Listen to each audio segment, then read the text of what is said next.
ఈ రోజు నేను గుంటూరు రావడం జరిగింది. దేని గురించి అంటే ఈమె పేరు వచ్చేసి ఉషాబాయ్. సూసైడ్ చేసుకుంది. దేని గురించి సూసైడ్ చేసుకుందని నేను వీడియో చూసి వచ్చాను.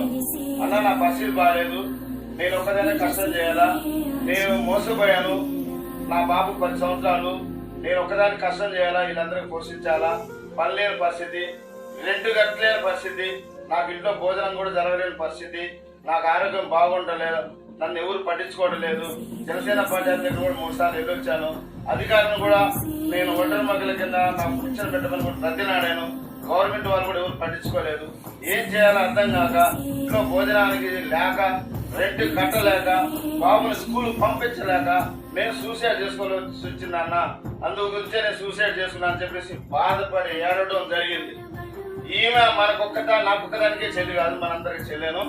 నేనేమంటున్నాను ఈ రోజు రావడం కూడా కారణం ఏంటంటే మన జన సైనికులు వీర మహిళలు అందరూ కలిసి సపోర్ట్ చేసి ఈ చెల్లెకి మనిషికి ₹1 అయినా సరే, ₹10 అయినా సరే ఈమెకు ఆర్థిక సాయం చేయాలి అని చెప్పేసి ఒక మనసుతో నేను ఇలాగ రావడం జరిగింది.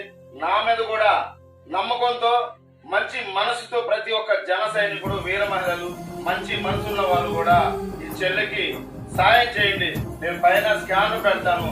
స్కాన్ పేరు వచ్చేసి లక్ష్మీబాయ్.